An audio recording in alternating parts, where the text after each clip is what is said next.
Bueno, acá estamos.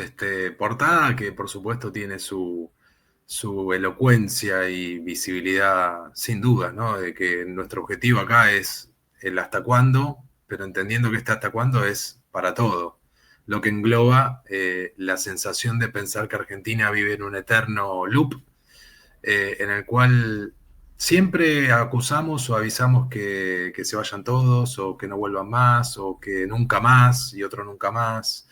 Y no aprendemos, es como una especie de estadio permanente o del día de la marmota o de una adolescencia democrática, en la cual justamente lo que falla es, y siempre parece que la culpa es nuestra, pero en realidad de alguna manera lo es.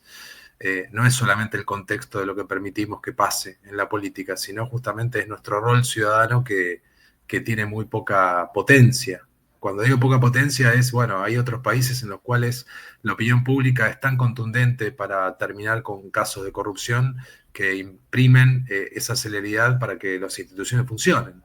Y si las instituciones no funcionan, es lógico que por más que gritemos, salgamos todos a la calle, hasta inclusive se pueden salir con la suya, como ha pasado en Argentina tantas veces, ¿no? Porque si se acuerdan de otros momentos en los cuales hemos salido a la calle reclamando por nuestros derechos, reclamando por las cosas graves que han ocurrido en tantos momentos, y aún habiendo muchísima presión de la opinión pública, algunas cosas terminaron enjuagándose de la manera que justamente la política puede. Y la política tiene muchos brazos, y uno de los principales brazos, y no nos cansamos con Clara de repetirlo acá, es la justicia. Un sistema judicial que viene, por supuesto, demostrando su incapacidad para hacer lo que tiene que hacer, que básicamente es brindar un servicio de justicia, y la justicia, si no tiene celeridad, no es justicia. Entonces encontramos situaciones que se repiten, con causas que decís, ¿cómo es posible que este tipo esté al frente de un laboratorio farmacéutico habiendo prendido fuego a un pibe de un restaurante, del 65% del cuerpo, le echó alcohol y lo prendió fuego? Eso es García Furfaro, por eso estuvo detenido. Y dentro de la cárcel armó el batallón militante para Cristina, y dentro de la cárcel se recibió de abogado. Y ahora el tipo tiene una farmacéutica, un laboratorio que está moviendo fentanilo contaminado, pero encima, y gracias a la investigación de algunos periodistas, de esos que según mi ley hay que odiarlos, llegaron al fondo de encontrar justamente sus vínculos con el presidente narco Cartés de Paraguay y con un laboratorio que se estaba montando allá para hacer fentanilo con máquinas que estaban valuadas en millones de dólares. Y por supuesto ustedes saben cuál es el problema del fentanilo a nivel global, porque lo han escuchado y saben que Estados Unidos tiene una epidemia de fentanilo utilizado justamente para la drogadicción, porque por supuesto es, no recuerdo bien, pero creo que es 100 veces más potente que la morfina. Imagínense este medicamento en manos de la gente bueno, que está en sus últimas. Habrán visto escenas en algunos lugares de Estados Unidos donde parecen zombies arrastrándose por la calle. Bueno, esto pasa acá también, ¿eh? O sea, por más que no se vea que no se esté usando hoy el fentanilo para la drogadicción, el fentanilo está circulando justamente para esos mercados donde realmente se usa para eso, y por eso producir fentanilo es una sospecha muy preocupante para lo que es justamente el tráfico o el narcotráfico a escala internacional. Así como lo fue también la efedrina en tiempos de Forza, Ferrón y Vina, que murieron y fueron asesinados y trasladados desde General Rodríguez hasta la zona del Pato. Y también con un nivel de impunidad en esa causa, y por supuesto todas las investigaciones que apuntaban directamente a un ministro del gobierno kirchnerista.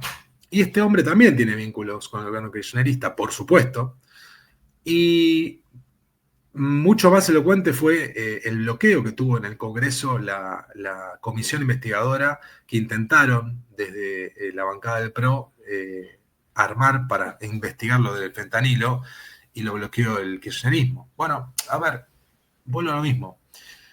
Para que esto ocurra, tiene que haber una proporción muy grande de ciudadanos o que no le importa nada lo que ocurre con la política y con la vida cotidiana nuestra. Y esto me obliga a recordar a Bertolt Brecht cuando hablaba del analfabeto político, ¿no? Seguramente en el transcurso del programa traiga el texto, que es muy cortito, y lo mencione, porque no lo voy a decir ahora de memoria, pero dice algo así.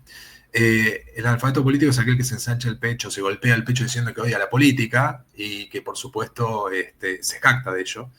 y no entiende o no sabe que las decisiones políticas y el menor abandonado, la prostituta y los negocios del poder dependen justamente de esas decisiones políticas que niega y que omite. Entonces, esto que trajo Bertolt Brecht de una manera mucho más contundente, también lo venían planteando filósofos de la antigüedad, como por ejemplo Platón, en la República. En su capítulo, uno de sus capítulos iniciales, hablaba justamente del tema de ocuparse de la cosa pública, de la política, porque si no hace la política la gente que intenta hacer las cosas bien, lo van a hacer los que les intentan hacer las cosas mal y sacarle provecho. ¿Sí? Ortega Gasset también decía lo mismo. A los jóvenes que hicieran política porque alguien iba a hacerla por ellos. Cuando insistimos de esto, dicen, bueno, sí, pero la política es lo político. Algo que también acá tratamos de hacer docencia con Clarita, es que no podemos equiparar, o mejor dicho, bastardear el concepto política o la palabra política con mayúscula, que es una caja de herramientas para resolver los problemas de las sociedades y gestionar de la manera más civilizada posible para evitar que vivamos en un estado de naturaleza, versus lo político, que es básicamente lo que hemos heredado o lo que tenemos de la gente que se ocupa de las cosas que tienen que ver con la política, ¿sí? En el sistema político que tenemos, ¿no? Y uno dice, bueno, es cierto, son los representantes que votamos. Entonces ahí ya caemos a la responsabilidad ciudadana. ¿Y la responsabilidad ciudadana cómo llega? Llega, por supuesto, de distintos factores.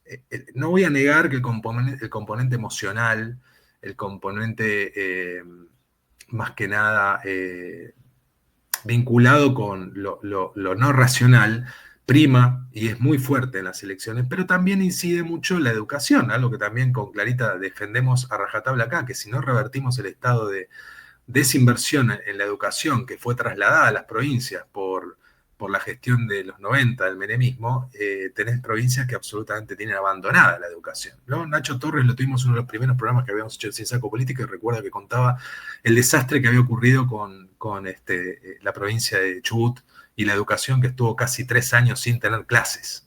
Y esto no fue en la pandemia, fue antes de la pandemia. Entonces, imagínense que había chicos cuando llegaban a los primeros grados del primario que no sabían leer y escribir. Eso es Argentina. Y hay una solución, por supuesto. Se lo digo quizás como de formación profesional de politólogo. Para mí el gobierno abierto es la solución para erradicar a la corrupción de la política. Y construir un gobierno abierto depende de los ciudadanos, porque eso se forja casi te diría de la pirámide de abajo para arriba, en los municipios.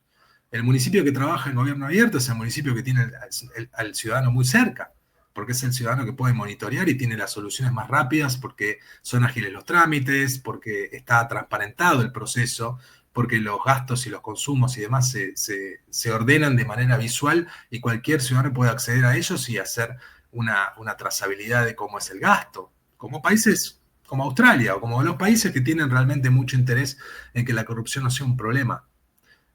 Obviamente, si vemos cómo Argentina trabajó el tema de la corrupción en los últimos 20 años, salvo una honrosa excepción de donde se bajaron muchos puntos y se mejoró mucho la calidad institucional, en general no ha bajado o ha empeorado mucho. La Argentina rankea por el número 100 más o menos de países con la percepción de corrupción de la ciudadanía. Y esto es un gran problema porque evidentemente se traslada a todo el sistema.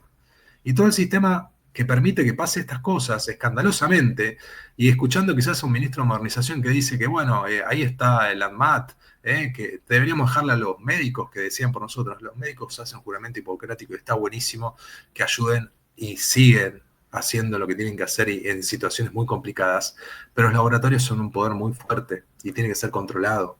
Y justamente la corrupción enquistada, que puede llegar en barras de chocolate o de bauquitas en fajos de $10.000 a funcionarios inescrupulosos, es lo que hay que evitar. Eso se puede hacer con caja de cristal, con el gobierno abierto. Lo tengo fijado en mi nota de X, en mi perfil.